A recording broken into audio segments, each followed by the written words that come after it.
Breakup करने के बाद लाइफ 99% चेंज हो जाएगी, तो मेरे पॉइंट ऑफ व्यू से ना आप बिल्कुल गलत हो। क्योंकि रियलिटी ये है कि 99% जो ब्रेकअप है वो फेल हो जाते हैं। लोग जो है वो मूव ऑन नहीं कर पाते। अब इसके पीछे ना कई सारे रीजंस हैं, जैसे अपने सेल्फ रिस्पेक्ट को भूल जाना, अपने पार्टनर के पास वापस से जाना और उसको मनाना, रिग्रेट करना, और इन्हीं कारणों की वजह से लोग जो हैं वो डिप्रेशन में चले जाते हैं। क्या रीजन हो सकते हैं हमारी लाइफ में कि हम एक सिंपल गुड बाय को एक्सेप्ट ही नहीं कर पाते? तो इस वीडियो में हम समझने की कोशिश करेंगे साइंस और ह्यूमन लाइफ के एग्जांपल्स के थ्रू इस पूरे प्रोसेस के पीछे क्या रीजन है।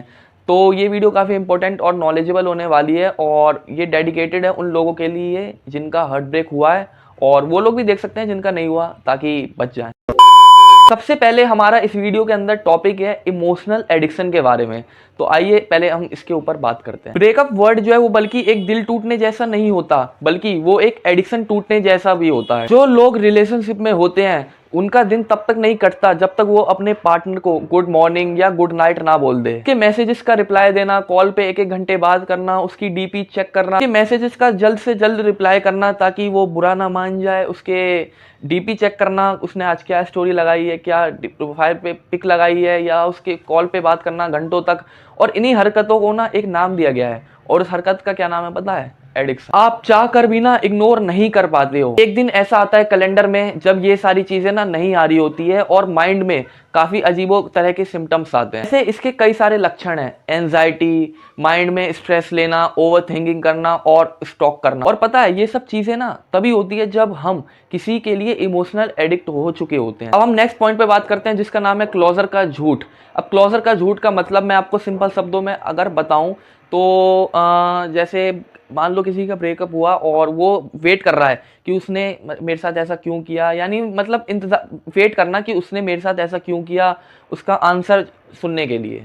इस बस यही कहते हैं क्लोजर का झूठ। हम ना वेट करते रहते हैं ब्रेकअप के बाद कि उसने हमारे साथ ऐसा क्यों किया, क्या रीजन हो सकता है यार मेरे में कि भाई क्यों छोड़ के चली गई, उसका आंसर सुनने के लिए। लेकिन वो जवाब ना हमें रियली में कभी सुनने को नहीं मिलता हमारे लाइफ के अंदर। कोई भी इंसान कभी भी आपको क्रिस्टल क्लियर रीजन नहीं देगा कि वो क्यों गया, उसने आपके साथ ऐसा क्यों किया। और हम जो है वो गधों की तरह सोचते रहते हैं कि उसने हमारे साथ ऐसा क्यों किया, उसके आंसर सुनने का वेट करते हैं, हमारे अंदर क्या कमी है ये सोच सोच के परेशान हो रहे होते हैं। वो कहीं किसी और से तो नहीं प्यार करती ये भी सोचते हैं, मैं अपने आप को और बेटर कर सकता था उसके लिए। तो ये सारी चीजें जो है ना वो हमें बाद में रियलाइज होती है उसके जाने के बाद। जिन्हें नहीं पता गाइस, रिलेशनशिप का जो दूसरा नाम है ना वो कंफर्ट जोन भी है, यानी वहां पे ना आप बिना मास्क के भी रह सकते हो। ब्रेकअप के बाद ना सब कुछ जीरो से शुरू करने का मन करता है, नए लोग, नए कन्वर्सेशंस, नए ट्रस्ट इशूज। लेकिन हर इंसान को ना वापस से रीस्टार्ट करने का बिल्कुल मन नहीं करता। इसीलिए आधे लोग जो होते हैं वो पुराने टॉक्सिक रिलेशनशिप में पीछे चले जाते हैं, बिकॉज नए रिलेशनशिप में किसी के साथ आना उनको ज्यादा दर्द लगने जैसा होता है। अब हम बात करने वाले हैं ओवर थिंकिंग और अटैचमेंट के सदमे के ऊपर। ब्रेकअप के बाद माइंड जो है वो हाइपर एक्टिव लगने लगता है और हर छोटी सी चीज ना ओवर थिंकिंग करने पे मजबूर कर देता है। उसने लास्ट टाइम इंस्टाग्राम पे मेरे मैसेजेस का लेट रिप्लाई क्यों किया। हम दिन रात सोचते रहते हैं कि क्या मैं उसके लायक नहीं था, या फिर उसने मुझसे कभी प्यार किया या फिर नहीं किया। यानी ये जितने भी फिल्में, पुरानी फिल्में के जो डायलॉग है ना, हमारे माइंड में ऐसे ख्याल आते हैं, और ये सारे क्वेश्चन का माइंड में आना आपको अंदर से इमोशनली जो है ना वो वीक बना देती है। और फिर जब आप मेंटली डिस्टर्ब हो रहे होते हो तो आप वापस से उसके पास जाके उसको मैसेजेस करते हो। इन्हीं रीजनों की वजह से आप मेंटली डिस्टर्ब होते हो, माइंड जो है वो आपका नेगेटिविटी की तरफ जाता है, आप डिप्रेशन के शिकार हो जाते हो। अब हम बात करते हैं सोशल मीडिया ट्रैप के ऊपर, जो कि एक बड़ा पार्ट है इस वीडियो का। ब्रेकअप से पहले और ब्रेकअप के बाद जो सबसे बड़ा दुश्मन होता है वो आपका फोन के अंदर जो आपके इंस्टाग्राम, व्हाट्सएप, ट्विटर, यानी जितने भी आपके सोशल मीडिया है ना वो होते हैं। और सोशल मीडिया की मदद से ही आप उसको स्टॉक करते हो, यानी उसके फॉलोअर्स चेक करते हो, उसने आज क्या डीपी लगाई है, क्या उसने आज पोस्ट किया है, उस पर लाइक करते हो, उस पर कमेंट करते हो, यानी एक तरफ से उसको फॉलो करना फेक अकाउंट बना के। अगर बाय चांस उसने कहीं स्माइल वाली फोटो जो है वो स्टोरी पे लगा दी तो वहां पर आप सैड हो जाते हो। अगर उसकी फोटो में कोई दूसरा बंदा दिख जाए तो वहां पे सबसे ज्यादा जेलसी फील जो है वो हमें होती है। आप ना अपने अंदर से उसको भुला ही नहीं पाते, क्योंकि जैसे ही आप मूव ऑन करने की कोशिश करते हो वैसे ही वहां पे सबसे बड़ा दुश्मन जो है वो आपका सोशल मीडिया जो है वो आपको वापस मूव ऑन करने ही नहीं देता, क्योंकि उसी की मदद से आप उसको वापस से फॉलो करते हो। सोशल मीडिया के थ्रू ही उससे आप और ज्यादा नजदीक आ जाते हो। अब हम बात करते हैं ब्रेकअप फेल होने का सबसे बड़ा रीजन, जिसका नाम है होप, यानी आशा।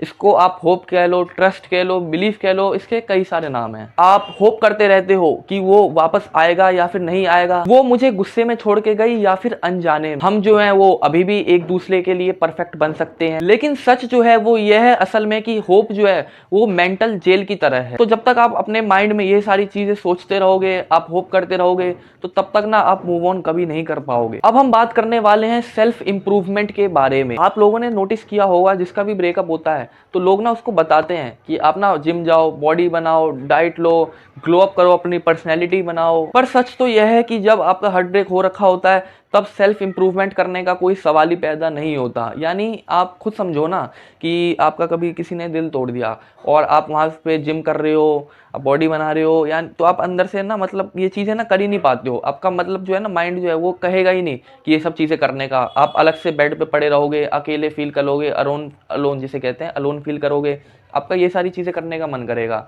आप अपने ऊपर पर्सनैलिटी बनाओगे, डाइट लोगे, जिम जाओगे, रनिंग करोगे, ये सब चीज़ें करने का आपका मन नहीं करेगा। आप अंदर से बिल्कुल मेंटली अनस्टेबल हो जाते हो और जैसे ही आप परफेक्ट बनने की कोशिश करते हो तो ना आप वहां पे फेल हो जाते हो। अंदर से आप अपने आप को कोसते हो और ज्यादा डिप्रेस्ड फील करवाते हो। अब इस वीडियो के लास्ट टॉपिक के ऊपर बात करते हैं, जिसका नाम है कंपेयर योर पेन। आप सोचते हो कि आप अकेले पड़ गए हो और वहीं ना आप कंपेयर करने लग जाते हो दूसरे लोगों की। उसने तो ब्रेकअप के बाद इतनी जल्दी मूव ऑन कर दिया, मैं क्यों नहीं कर पा रहा यार, मेरे अंदर ऐसी क्या कमी है, मैं क्यों नहीं मूव ऑन कर पा रहा। उसने तो न्यू रिलेशनशिप स्टार्ट कर दिया बट मैं क्यों नहीं कर पा रहा। और इन्हीं रीजनों की वजह से कंपेयर जो एक वर्ड है वो आपको इमोशनली डिस्ट्रॉय करके रख देता है। आप ना अंदर से उसी इंसान के पीछे भागते हो, उसी रिलेशनशिप के पीछे भागते हो जिस इंसान ने ना आपको अंदर से तोड़ के रख दिया होता है। अब हम बात करते हैं कंक्लूजन के ऊपर, जो कि मुझे ऐसा पर्सनली लगता है कि इसके ऊपर भी हमें बात करनी चाहिए। ब्रेकअप जो है ना वो इसलिए फेल होते हैं बिकॉज हम रिलेशनशिप नहीं बल्कि हम अपनी पहचान, अपनी आइडेंटिटी, अपनी सेल्फ रिस्पेक्ट को खो देते हैं, उसको डुबो बैठते हैं, उसको भूल जाते हैं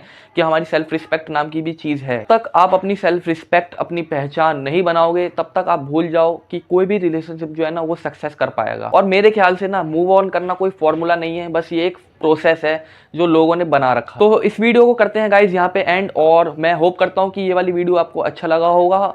और जिन भी भाइयों का मेरे दिल टूटा है यानी हार्ट ब्रेक हुआ है, तो मैं ये होप करता हूँ कि वो ये वीडियो देखकर ना उन्हें कॉन्फिडेंस जरूर मिला होगा। तो कमेंट करके ज़रूर बताना कि वीडियो कैसी लगी।